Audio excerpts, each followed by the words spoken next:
YouTube, Facebook, Apple, and now Spotify, they're done with Alex Jones. The InfoWars founder has relied on social media for years to spread conspiracy theories like the Sandy Hook shooting was fake, the U.S. government was involved in 9/11, and it was involved in the Oklahoma City bombing and in fake moon landings. The tech companies say they don't tolerate misinformation and hate speech. Conservative supporters call it liberal censorship, and Jones isn't the only one. Turning Point USA's Candace Owens had her Twitter account locked briefly for some of her comments about a New York Times journalist. And yesterday, she and fellow conservative activist Charlie Kirk got bombarded by who they claim were Antifa protesters in Philadelphia while they were having breakfast.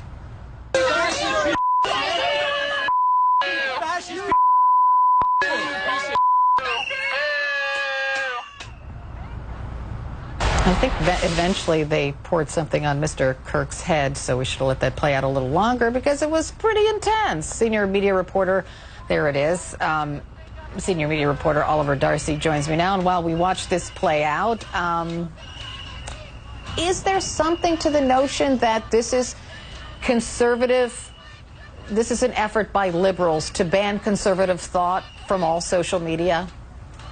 I think, that's a bit ridiculous. And I think it's interesting that people are putting InfoWars, which is a fringe, conspiracy theory-driven website, in the same category as regular conservative news websites like, let's say Fox News. But these major media companies, now, they just decided we've had enough. We don't want this on. And here's the thing, I don't know what he said that there was a straw that broke the camel's back. It seemed like it's not a recent statement that he said. Well, let's just go to the court transcripts and we'll figure out. Oh, there wasn't. There wasn't a court. No court. Oh, there's no hearing or nothing. Process. There wasn't a judicial hearing. There was no. Come on. They just what? They let some jagoff billionaire in the middle of the night on a whim fucking do this? Is that what happened? Yes. Do you think that's what it is? That was some billionaire, or do you think it's the middle managers and the the executives at all these giant tech companies that just decided? I don't know. It's definitely the government tells Facebook what to do a lot of times, right? And so they bow to the government all the time because they don't want to be regulated, right? So that's why they just started having hearings with the. That's why they had those hearings. Should we regulate Facebook? Right. So those hearings, by the way, were fucking bizarre. Yes. It was like a guy. Matt Taibbi wrote an article on the August 2nd about this, and there's been a lot of people being deplatformed from Facebook that you don't know about. Like who? Like this isn't like, okay, so here's what they shut down lots of other sites at the behest of the government in Israel, and the Atlantic Council. So pages like Black Elevation, they got shut down. A page called Mindful Being, they got shut down. Facebook also wiped out No Unite the Right To, which is a page appearing to advertise a counter rally on the upcoming anniversary of the violence in Charlottesville. So they shut that down too. Matt Taibbi, let me just give you a quick quote from his article. He says, Facebook was helped in its efforts to wipe out these dangerous memes by the Atlantic Council, on whose board you'll find confidence-inspiring names like Henry Kissinger, CIA Chief Michael Hayden, former acting CIA head Michael Morrell, and former Bush-era Homeland Security Chief Michael Chertoff. These people now have their hands on what is essentially a direct lever over nationwide news distribution. It's hard to overstate the potential mischief that lurks behind this union of internet platforms and would-be government censors. Ooh. Can I just read you one more paragraph? Because this is exactly what we're talking about. He says, it is already a scandal that these de facto private media regulators have secret algorithmic processes that push down some news organizations in favor of others, which they do. Witness the complaints by outlets like Alternet, Truthdig, and others that big platforms have been de-emphasizing alternative sites in the name of combating fake news. But this week's revelation is worse. When Facebook works with the government and wannabe star chamber organizations like the Atlantic Council to delete sites on national security grounds using secret methodology, it opens the door to nightmare possibilities that you'd only find in dystopian novels. So he goes on, and it's awesome what he says, but we would have more comfort if they would. I mean, there's no, one of the things that they're doing is they use that blanket term hate speech.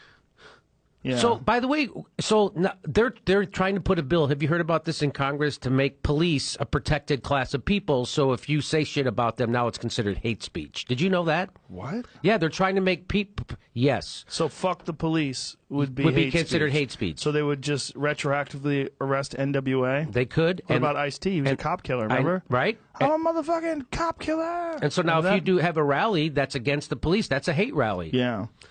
And they can take your YouTube channel down if you said hate stuff about the cops and stuff. Wow. So that's where we are. Hate speech. The fuck? How come I'm not allowed to hate shit? By the way, right. I hate Nazis. Can I say I hate fucking that's Nazis? Hate speech. I hate the KKK. Can I say I hate them? That's hate right? speech. You strongly dislike the KKK. You can strongly dislike something. When I was a kid, I hated the fucking Dodgers. I know. Hate speech. Because I was a Cubs fan, and the Dodgers always kicked our ass. Hate speech. Yeah, hate speech is a strange blanket term, almost like drugs. You know, like drugs is caffeine, but it's also heroin. You know, it's like drugs. What's wrong with hate? I don't understand. There's hate out there. So what? Yeah. So what's wrong? So by the way, But it's a bad way of expressing things. Like hate speech it's not a good descriptive. Because I agree. When you stop, what does it entail? Like, you know, I had a conversation with a woman at YouTube about Sam Harris and Douglas Murray in a podcast where they had a conversation and someone put it on their YouTube channel in their playlist. Just put it in their playlist, and they got a community guidelines strike. Oh my God! I asked why, and the woman said very cleanly it was hate speech. And I said, "What are you talking about?" I go, "Did you listen to it? Or is it two intellectuals? There's two public intellectuals discussing immigration and some of the problems that Europe is having right now, and you decided that that's hate speech, and you don't even know what they said. But the fact that she so confidently described it in that way sort of it sort of embodies what this problem is that they have these blanket terms they're able to throw on problems, and there's a million other fires to put out, so there's no more need to put any more consideration into this. This guy's a problem. This is problematic. This is hate speech. Shut it down. And people don't realize how bad it is, Joe. You do, because you know this story. Yeah. But people go, oh, good for Alex Jones. He shouldn't be able to do that stuff, what he's doing. Not good. I'm like, do you not understand that this is the shot across the bow, that if they can do this to Alex Jones, that they're coming. I've already been trashed by the establishment media, by the Washington Post, by CNN. I've already been equated to pedophiles and those kind of things, and conspiracy theorists. And I've been in articles with Alex Jones. They've done it to me. Mm-hmm. So because I tell the truth about the war. Right. And so the antidote to bad speech, if you really hate what Alex Jones is doing, the antidote to bad speech is not censorship. The antidote to bad speech is more speech. If you think good speech. If you think what Alex Jones is doing needs to be debunked, create a Facebook page called Debunking Alex Jones and debunk him. Right. You know, Kyle Kalinske does that kind of stuff all the time. Yeah. People do that stuff all the time. That's how you convert. If you're afraid of an idea, you don't shut down the idea. You expose the idea and you debunk it. But I want to know if that's what he really said. See, I don't know if that's even the case, because I've heard it written that he promoted the idea that Sandy Hook was a conspiracy, but they're not quoting.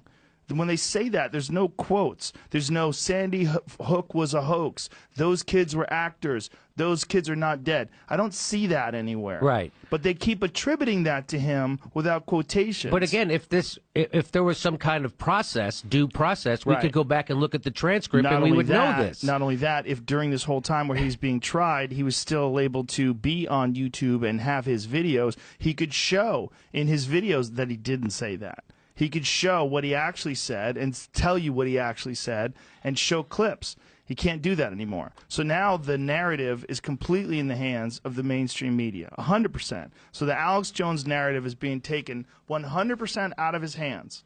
And now it's in the mainstream media, and now there's Sandy Hook denier, conspiracy theorist, right-wing lunatic, all these different things, which some of it, I mean, Alex is pretty fucking nuts. My point is, we've had nuts people we still have that. When I was a kid, Joe, maybe you remember, Johnny Carson used to go ape shit about the National Enquirer.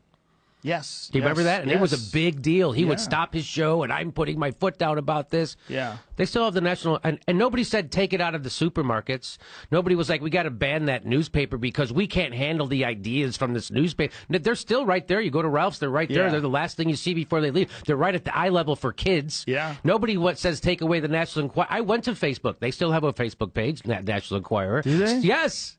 So does the World News Daily. And you know what the first news story was that came up on the World News babies? Daily? Was a British man can only defecate through his mouth. That was the first story that came up. The first story. And you don't have to look for it. British man defecates through his mouth. I'm like, this is like South Park. Right. Yeah. And it's not like you want them to be taken down as well. Yeah. But what's interesting is like World News Daily and Star Magazine, all those, they've sort of they're a joke. Like, it's not real. You know the Enquirer's not real.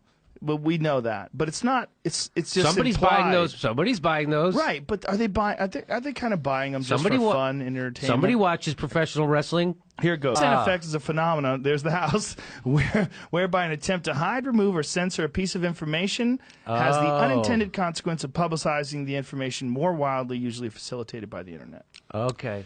Yeah. They want to eat babies. No, I thought you guys.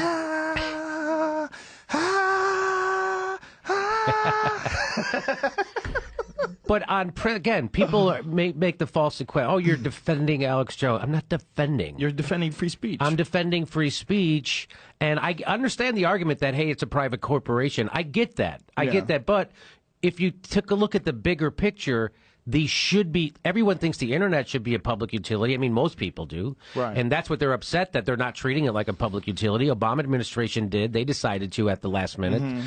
And so if you think the internet should be a public utility, I think YouTube and Facebook should be a public utility also.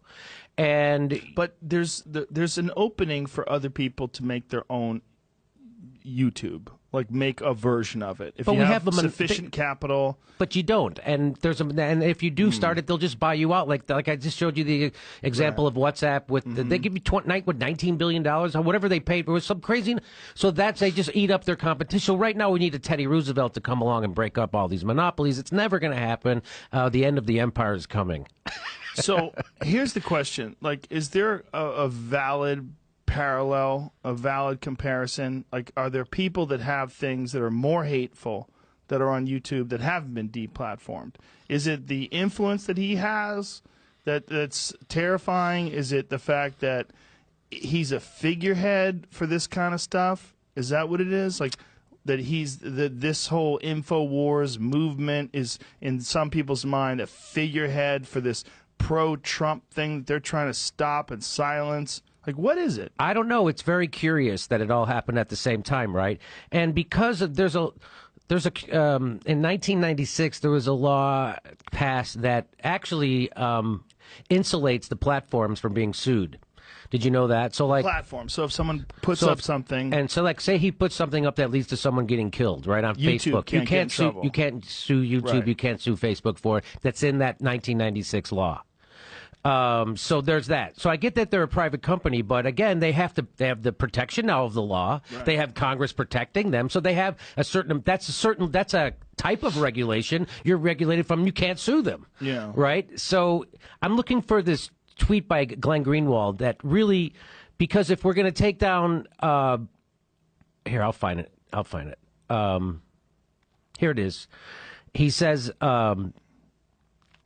there's been a tactic of censors for centuries. They start with someone who is so utterly hated and marginalized that everyone is blinded by their hatred for the first censorship target that they cheer and forget that they're endorsing a principle and power that will then expand. Yeah. And so now they came for the Jews. Yeah. Right now we're allowing the whim of billionaires in the middle of the night to decide who gets to be on these monopolistic platforms and who doesn't. Yeah. If there was 10 YouTubes, no one would care. But there isn't. There's one YouTube. There's one Facebook. And they are monopolies. And that's the world we live in right now. And that's why they're doing whatever the government wants them to, because they don't want the government to regulate them. That's why he went there and was sipping the water like that and trying to make eye contact and be nice. Because he doesn't want them to regulate him. He'll do it Julian Assange in 2010 gave a speech, which I saw recently on a plane, where he predicted this. He was like, the corporations are an extension of the government, and they will do the